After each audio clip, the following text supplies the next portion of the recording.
Meet Oliver. B3. Hit. Yes.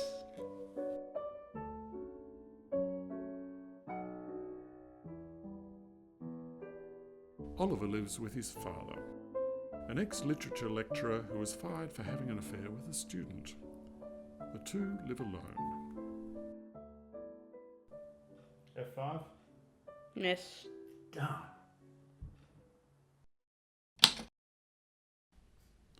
Oliver finds solace in drawing bad sketches of birds. With no obvious talent, most question his obsession. Nevertheless, they are never drawn in colour. Oliver likes colour-coding candy. It helps the anxiety he feels about the state of the world. He will, however, only eat the yellow.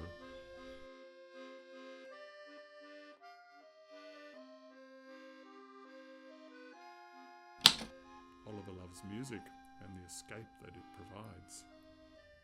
In particular, he likes a small band called Anwai. He loves the meticulous sounds and the wash of easiness he feels when he is able to absorb himself in the tunes. She'll never finish it all. It was a Saturday, 3:18 p.m. Oliver was taking a walk.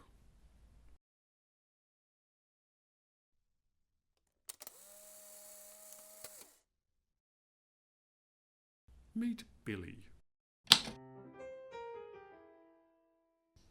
Billy is facing the arduous task of being a teen. As a 17-year-old, Billy is moody and withholds constant abhorrence for the majority of the people she knows.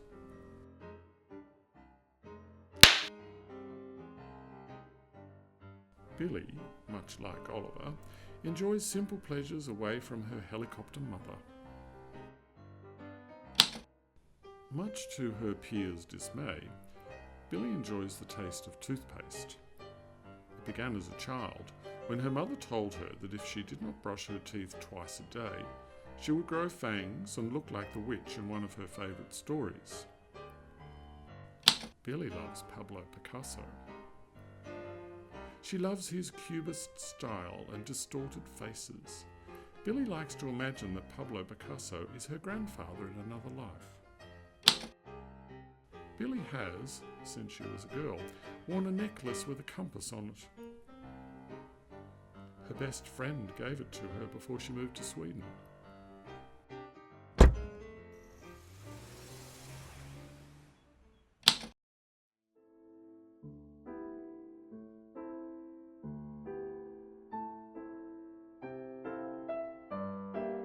Hello. Hi. Why are you photographing a letterbox? I like letterboxes. I like to take photos of them. Oh, cool. I'm Billy. Oliver. Cool. I like your necklace. Yeah, thanks. Same. Oliver thought immediately that he was in love. I'm going to go now. Oh, okay. Bye then. Okay. Bye, Billy.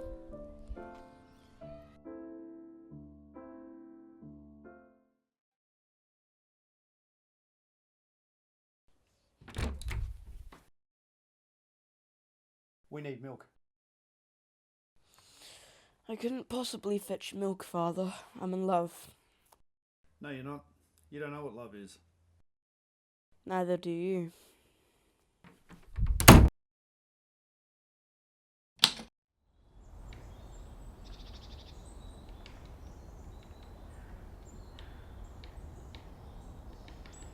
Hi. Oh, hi. What are you drawing? You can't. It's private. Nothing's private, Oliver. Yes, it is. As Billy watches Oliver cower in his embarrassment, she asks herself the question: who is this boy? And why in the world is she talking to him? Would you like to join me? No. Yeah, okay, sure.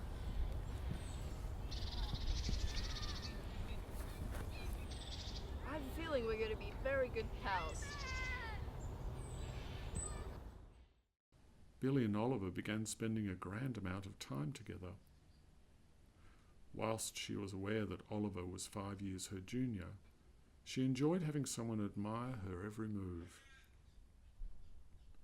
It made Billy feel special, wanted, loved, yet...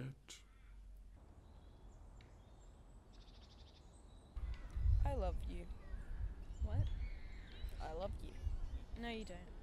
Yes, I do. Why does everyone tell me who I can and cannot love? I love you. I used to think love was for losers. My dad loved my mum, then he got bored. My dad loved me, and then I made him angry. I hated love. But then I found you. I love you. I'm sorry. No, you aren't. His eyes welled with tears, but he would not let her see him cry. In his mind he imagined them together.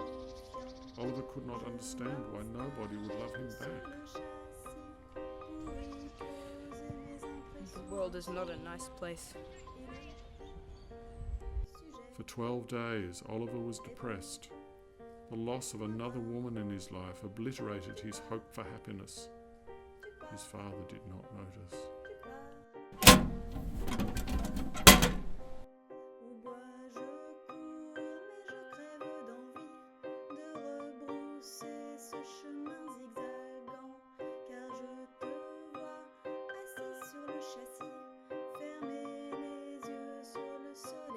Dear Oliver, you are an excellent drawer and you have superb taste in ice cream flavour, but I do not love you.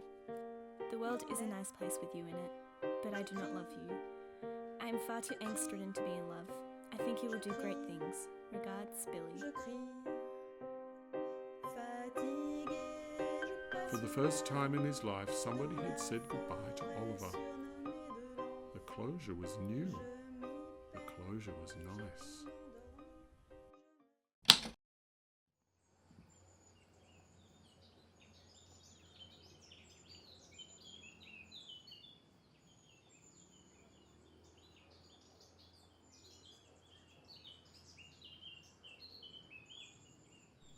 For children like Oliver who see the world differently, there is something brave and almost pure in leaving flavours up to chance.